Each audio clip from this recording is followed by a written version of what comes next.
Hello, once again, my name is Natikash, and welcome to part 14 of our Ultimate March Madness tournament. If you haven't seen the rest of the series, please look in the description and you'll find a link to part 1 of this series as we go through all of the over 300 Division 1 NCAA basketball teams and create a massive tournament to see who would be the ultimate winner in that scenario. So let's take a look at where we were and what we're going to be doing in this video today. So we had in our last video Texas Tech being the winner out of our Appalachian region. We are now moving on to our Midwest region as we are 3/4 away all through the regional tournaments. We're going to go into the Midwest tournament, and I'm going to show you which teams are competing in the Midwest tournament. So as we look at the start of the bracket, our number 1 seed in the Midwest region is the Iowa State Cyclones. A 29-8 record in the Big 12, good enough for second in the Big 12. Unfortunately, had lost out to Houston in the, won against Houston and were the conference champions in the Big 12. So a big team here in Iowa State. Let's see who they will face, which will then be a play-in game for a 16 seed, which will be either the Bulldogs from the Citadel, being out from the Southern Conference, at 11-21 record, and the North Florida Ospreys out of the Atlantic Sun, a 16-16 record, coming in 5th in the Atlantic Sun region. As we continue down, we have our number 9 seed, the South Dakota State Jackrabbits, a 22-13 record, conference champions in the Summit region, were first in the league and won each of their games all the way to being conference champions in the Summit League. So a tough matchup there in the 9 seed. They are awaiting the number 8 seed, which will be the Fighting Irish from Notre Dame, a 13-20 record coming out of the ACC. Only good for 12th in the ACC, but let's see what they can do in their first matchup. Then we will have the number 5 seed, which will be the Rams from VCU. 24-14 record, good enough for 5th in the Atlantic 10 region. Let's see what they can do in that strong number 5 seed. They are awaiting a number 12 seed, which would be either William & Mary, the Tribe from the Coastal Athletic region, 10-23 record. Good enough for just 13th in their league, so towards the bottom, but we'll see what they can do here. Up against the Northern Colorado Bears, a 19-14 record. That was good enough for second in the Big Sky region, but they lost out early in their conference tournament. Let's see what they can do to bounce back in this tournament style. Next, we see another play-in game for our 13 seed, which is going to be between the Alabama State Hornets, a 13-19 record out of the SWAC region, good enough for 8th in that region. And they are up against the Golden Hurricane of Tulsa, 14-17 record from the American Athletic Conference, seeing them in 9th in that region. Whoever wins that game will have to face up against a strong number 4 seed, which will be the Oregon Ducks, a 24-12 record, good enough for 4th in the Pac-12 in the league.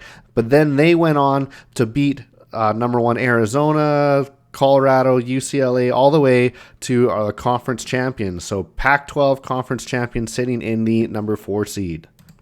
Then we take a look at the bottom half of the bracket, starting with our number 3 seed. It's going to be the Pittsburgh Panthers, a 22-11 record out of the ACC, good enough for 4th in that region. Lost out to North Carolina in their conference tournament. Let's see what they can do in that strong 3 seed position. They are awaiting their matchup as a 14 seed, which will be either the Florida International Panthers with 11-22 record from the Conference USA, good enough for 9th in that region, up against the Bronx from Rider University, a 15-17 record out of the MAC region, good enough for 4th. Then we have another 11 seed play-in game here. The 2 teams that will fight that position out will be Incarnate Word, the Cardinals, with an 8-23 record in the Southland region, only good enough for 10th in that that league. Let's see what they can do here up against the Lipscomb Bisons, a 20-12 record, good enough for third in the Atlantic Sun region. Unfortunately, lost out early in their conference tournament. So we have those two. Whoever wins out of those two will have to play the number 6 seed, which is the Minutemen from UMass, a 20-11 record out of the Atlantic 10, good enough for fourth from the Atlantic 10. They had lost out early to VCU as in the tournament, but let's see what they can do in that 6th seed position. Then we go to our 7 seed, and that's going to be filled by the Vermont Catamounts, a 28-7 record, good enough for first in the league in the America East. They had unfortunately lost out in the final game. They had won the final game against UMass Lowell, becoming America East champions. Again, a strong team to sit in a 7th seed position. They are awaiting their 10th seed matchup, which will be a play-in game between the Pacific Tigers out of the West Coast Conference, a dismal 6-26 record, good enough for 9th in that region. I think that's bottom of that region. Let's see if they can build anything off of the poor performance in their league. See if they can take on the West Virginia Mountaineers. They have a 9-23 record, but they are out of the Big 12, so potentially that could be a tough battle between both of them. We'll then have the 15 seed, which is going to be the Georgia Southern Eagles, a 9-24 record out of the Sun Belt, only good enough for 9th, but they did well in only losing in overtime to the number 1 seed Appalachian State in their conference tournament. They have the UC Riverside Highlanders to contest with, a 16-18 record out of the Big West, good enough for 5th in their region. Then you have the number 2 seed in this region going to be Boise State, the 22-11 record, good enough for 3rd in the Mountain West. They unfortunately had lost out early in their conference tournament. Let's see if they can bounce back, sitting in a strong number 2 seed position. So this is the bracket in its entirety. If you want to make a prediction, go and put one down in the comments to see who do you think is going to come out of this tournament. There's a lot of good contenders, a good amount of conference champions in this region. But let's take a look. We're going to go one step at a time. We're going to start with the Bulldogs of Citadel going up against the North Florida Ospreys. And in a close battle, it is the Ospreys that get the victory here. Back and forth play with the Citadel leading by about 5 at halftime, but many lead changes throughout, with North Florida taking the 6-point victory in the end. So the Citadel move forward and will have to play the number 1 seed Iowa State in their next matchup. The next play-in game we see is the Tribe of William and Mary up against the Northern Colorado Bears. And it is the Tribe of William and Mary that take care of business here. They take a lead early on and never really look back, on their way to a comfortable 21-point victory. So we have William and Mary moving forward to play VCU in their next matchup. The next matchup we have here is the Hornets of Alabama State up against the Golden Hurricane from Tulsa. And we do have Tulsa getting the victory here. Even though it was close towards the halftime, only maybe a 7-point lead, Tulsa then was able to build onto that and never look back, on the way to a comfortable first-round victory. And so we see Tulsa moving on to the next round, where they will have to play the Oregon Ducks in their next matchup. So as we move ourselves to the bottom of the bracket, we have the Panthers from Florida International up against the Bronx from Rider. And in a very close one, we do have the Bronx from Rider getting the victory here. Rider was leading nearly the entire time, had about a 6-point lead at halftime, and it had actually extended that into the second half. But a strong showing from Florida International to then build their way back and get a lead late on, and it wasn't until a last basket by Rider to get the 1-point victory in the end.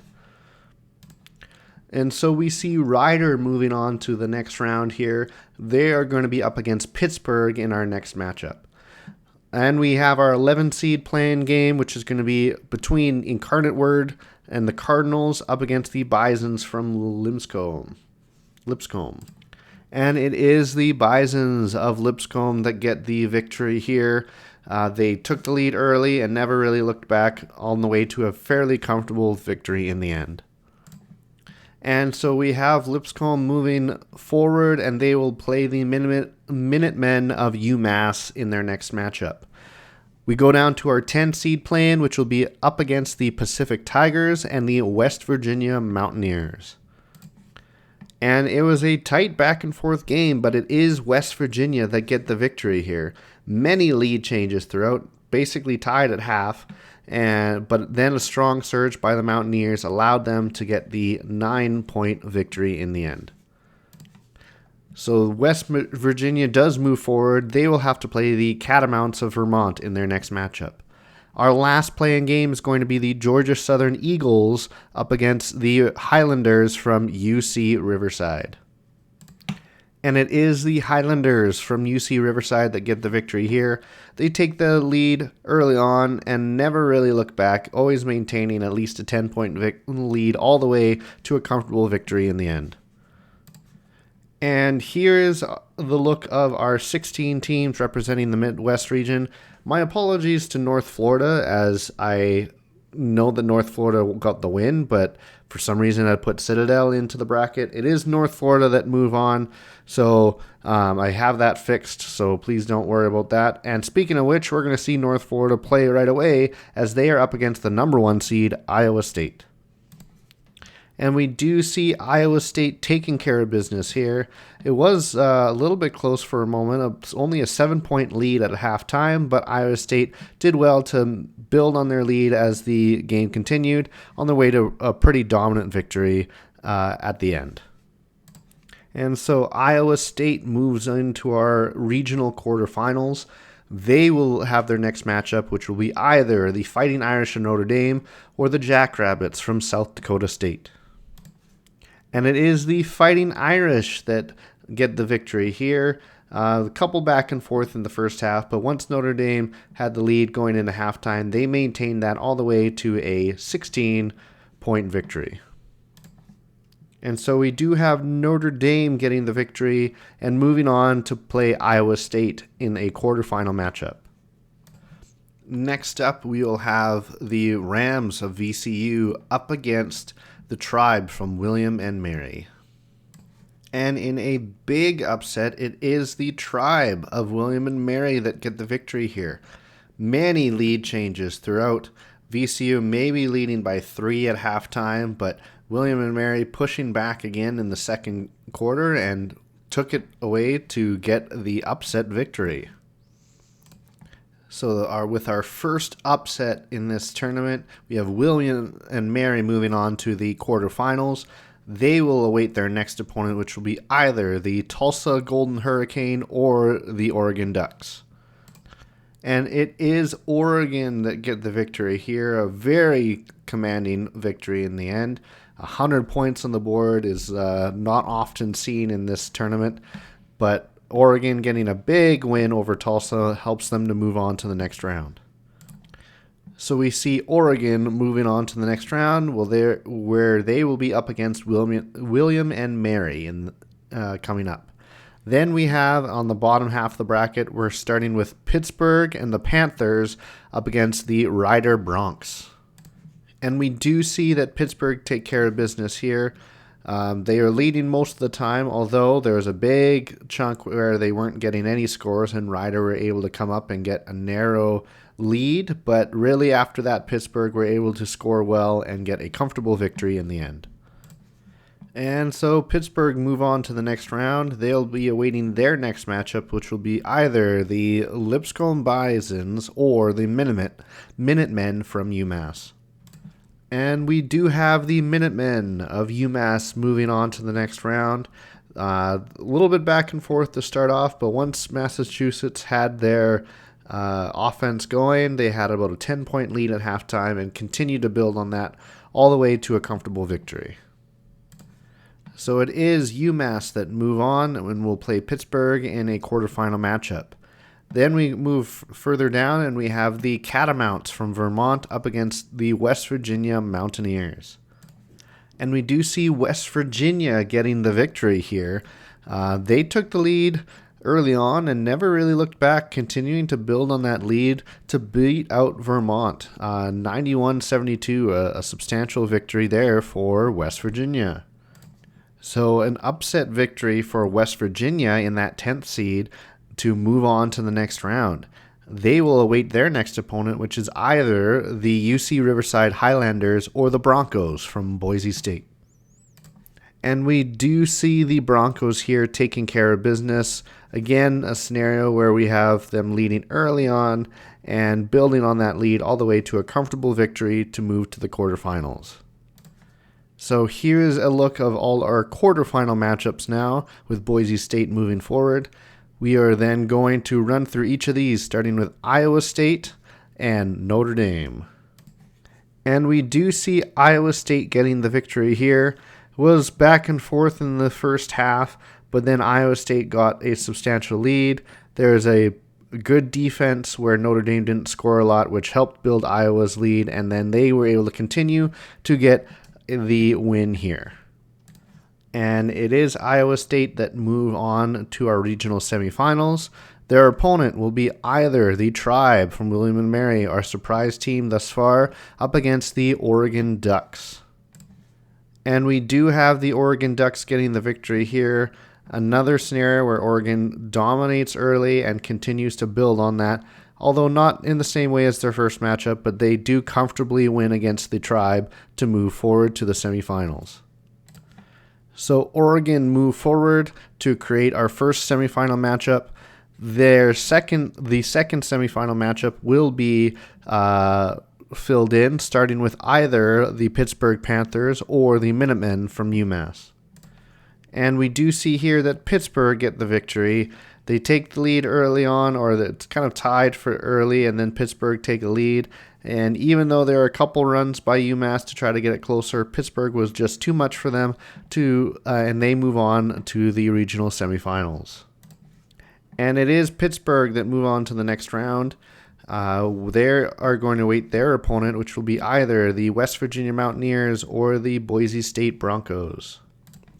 And in an upset here, it is West Virginia that get the win. Their number 10 seed continues to work hard and be able to move forward.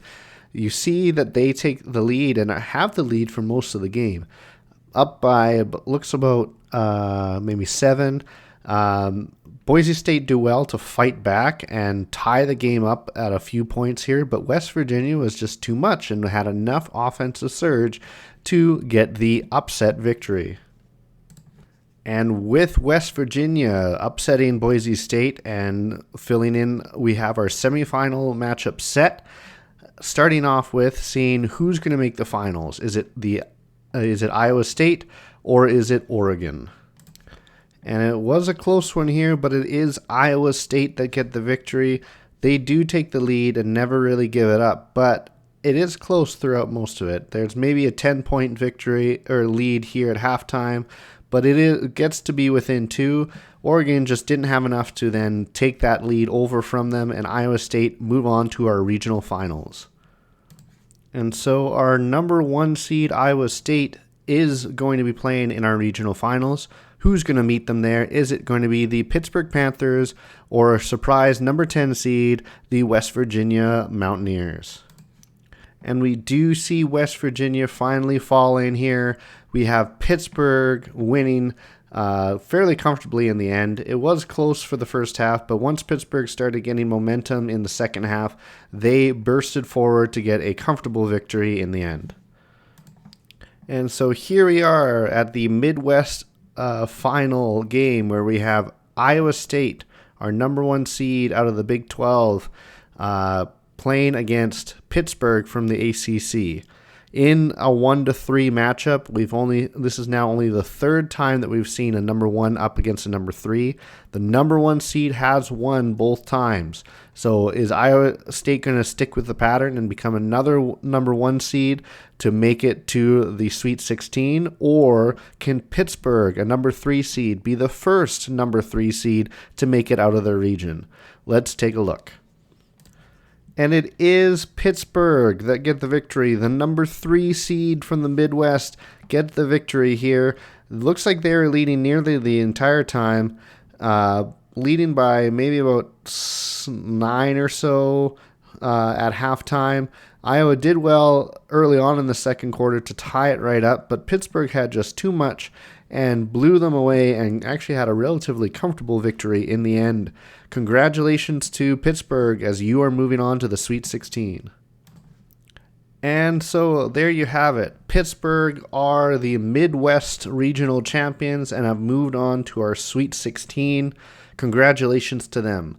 Thank you so much for watching. We are going to continue through this journey. We're going to see our next video where we have the Great Plains region being represented. Thank you so much for watching, and we will see you next time. Bye for now.